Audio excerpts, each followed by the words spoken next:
But I'll be honest here, the pressure is mounting. Like, Trump can realistically, he has to tie this up in the next 2 to 3 weeks of these oil prices being high before it's actually like a serious political problem, especially for the midterms. All right, so we got resignations, Fox News turning on Trump, and now Newsmax? I mean, any hope that the drumbeat of war would get the people behind him is fast fading for the president. Yes, they're still a lot lower than they were for a huge part of Obama's presidency, and they're lower than they were in Biden's presidency as well. But it's kind of like a victim of your own success here.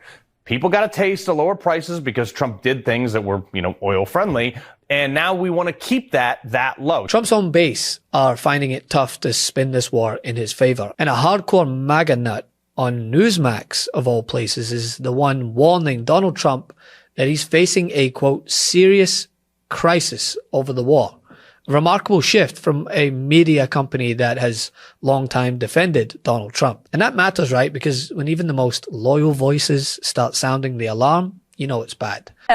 You were a longtime loyal supporter of President Trump, but you broke with him in part because you felt he was too focused on foreign affairs rather than the America First promises he made on the campaign trail. As we enter day 17 of the Iran war, do you believe the president's voters can trust him? Well, just to be clear, the president broke with me over the Epstein files. So that always has to be said. He called me a traitor because I stood with women who were raped when they were 14 and 16. But I do completely disagree where the president has led the country. You know what? It makes absolutely no sense, Pamela, going into midterm elections. Let's remove Donald Trump out of it. Let's just put any president in there. Why would an American president lead his political party into the midterms, waging a full-scale major war, completely unprovoked on Iran, on behalf of Israel? And that's the way most Americans see it. They see this is for Israel, not for America. Why would an American president do that, which is forcing gas prices to hike right here going into spring break, where families are going to be driving out of town, going into summer, declaring and waging a major full-scale war that seems to have no end in sight, that is not de-escalating. It's escalating every single day. And it just doesn't make sense. And the American people did not vote for this. This is not what we campaigned for, Pamela. I went to, I can't even tell you, countless rallies all over the country for President Trump, campaigning for him and Republicans because we wanted to win. And we said on every single rally stage, no more foreign wars, no more regime change. It's time to put America first. And this is a complete betrayal of those campaign promises. But the thing is, it coincides with recent polling that shows that the war is becoming more and more unpopular with the broader American public. 59% of Americans oppose the strikes on Iran, with just 41% supporting them. Another survey shows that 53% oppose military action outright. And the support significantly drops when the idea of a prolonged conflict is brought up or ground involvement is raised. Even inside the Republican Party, the numbers, they're not as unified as Trump would have hoped. Polling shows a clear divide between MAGA Republicans and more traditional Republicans, with significant disagreement over whether the war is justified or strategically sound. I don't want to weaken our country further. I think we've gotten overextended. This is our second war in a month. And these wars are very, very expensive, not only in the lives that are lost, but also in treasure. And so, no, I'm very, very concerned about the debt. It's been my number one focus for some time now. I know it has. And $500 billion to the military budget is fiscally irresponsible. I don't think a split party is the problem. I think high oil prices will be a problem. I think the 2026 elections already, we are behind the 8 ball as far as the electoral process. I think if you add in high gas prices, high oil prices, and if we are still bombing Iran with kinetic action, people don't want to call it war, but if there's still kinetic action that causes oil to be over $100, I think you're going to see a disastrous election. Wow. And I mean, don't get me started on Trump's national approval rating. It's very much underwater. And that's where the real tension inside Trump's base begins, right? Because for years, America First meant something very specific to those who were willing to swallow the snake oil on 2 separate occasions. To them, it meant avoiding foreign wars, focusing on domestic priorities, and staying out of prolonged conflicts in the Middle East.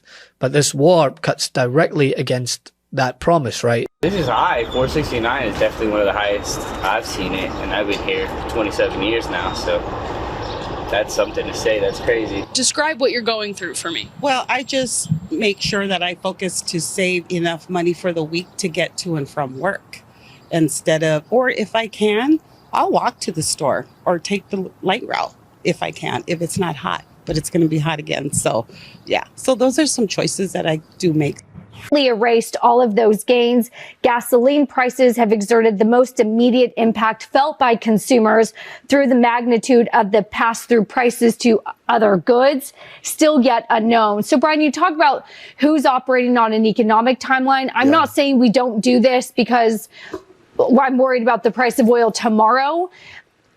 But I think you have to be prepared for that pushback when people have seen the price at the pump. And we've talked about how the cost of gasoline goes into every single thing that we touch and breathe. And yes, it's spring planting season and we can't get fertilizer for our guys in the Midwest. And so I think that's sort of the economic issue that people, I think, have a right to question. And they ought to hold their government accountable. I agree with that. Instead of disengagement, the US is engaged in a major regional conflict that is only seemingly getting worse, which is why even some of Trump's most loyal supporters are asking the difficult question for them. Is this the policy they signed up for? And is there any coming back from this crisis? I've been a loyal supporter of the president for almost 20 years. This goes back to when I was 21 years old and I was Miss California at the Miss USA pageant. And I've known him. I consider him a dear friend. And I will tell you right now, I do not recognize our president. I think that we are an occupied nation. I think that a foreign country has occupied our government. And we are seeing now that this president of the United States of America is being influenced by a foreign government. And MAGA, let me tell you right now, MAGA is dead. It is deader than dead. And Americans are furious. We do not recognize President Donald J. Trump anymore. Look, there are massive divisions over what we've done here, and people are going to change their minds over the coming days and weeks, one way or the other. But my own feeling is no one should have to die for a foreign country. I don't think those 4 service members died for the United States. I think they died for Iran or for Israel. I think I understand how this helps Iran perfectly well. I get it. I mean, I hope. Long term, we'll see. But they seem rather jubilant. 80% of the country does not support the Ayatollah. He was a terrible, terrible man. No one's crying that he's dead. No normal person. But our government's job is not to look out for Iran or for Israel. It's to look out for us. And this feels very much to me like it is clearly Israel's war. Mark Levin wanted it. It's his war. Ben Shapiro, Lindsey Graham, Miriam Adelson. That's obvious. They're the ones who've been pushing us into. And listen, right? We know for those of us who have paid attention, the writing has always been on the wall when it comes to Trump. But for those adamant Trump supporters, I mean, they can't stomach the administration's messaging on the matter because it's becoming harder to reconcile with reality. Trump has repeatedly claimed that Iran was obliterated, but then the US is now calling on allies to send in warships and discussing multinational efforts to reopen the Strait of Hormuz, ultimately scrambling to get a hold on this thing. I mean, if the threat had truly been eliminated as they had claimed, those emergency measures would have never been necessary. And right now, the evidence suggests that this war is not going away, nor has it unfolded the way that Donald Trump expected. Thanks for watching. Be sure to add the MeidasTouch podcast on Apple Podcasts, Spotify, or wherever you get your podcasts for new updates every single day.